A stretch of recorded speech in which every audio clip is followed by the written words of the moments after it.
My name is Maulana Tari, and my question is, what is the cure for that person whose heart is not inclined in doing ibadat and good deeds? Please do dua for my family and myself. Jazakallah. اس کے لیے کیا علاج ہے کہ جس کا دل عبادت میں اور نیک کاموں میں نہیں لگتا؟ اللہ اللہ زبردستی دل کو نیک کاموں میں لگائے، کوشش جاری رکھے۔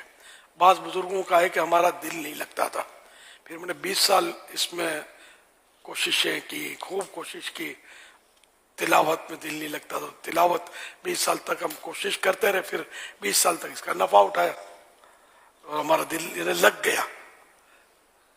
تو اس طرح وہ کہ جیسے انسان کا جسم جب بیمار ہے تو اس کو بعض غذائیں اچھی نہیں لگتی، اس کو کھانی پڑتی ہیں طاقت کے لیے یا جس طرح بھی، تو غذا اچھی نہیں لگتی، منہ خراب ہو جاتا ہے، ذائقہ چینج ہو جاتا ہے، لیکن یہ کہ اس کو زندہ رہنے کے لیے کھانا پڑتا ہے۔ پھر جب یہ اس کو ٹیسٹ نہیں آتا، پھر جب یہ تندرست ہو جاتا ہے، ہیلتھ فل ہو جاتا ہے، تو اس کو پھر یہ کہ وہ غذا جو ہے وہ اچھی لگنی شروع ہو جاتی ہے۔ تو یوں ہماری روح جو ہے وہ بیمار ہے، اس کو عبادت میں دل نہیں لگتا، یعنی ذائقہ اس کو ٹیسٹ نہیں ملتا، خشوع و خضوع لذت کچھ نہیں ملتی، مگر یہ کہ چھوڑے نہیں، جس طرح مریض غذا نہیں چھوڑتا، اسی طرح وہ عبادت کرتا رہے گا تو انشاءاللہ دل بھی لگ جائے گا۔ صلو علی الحبیب صلی اللہ علی محمد۔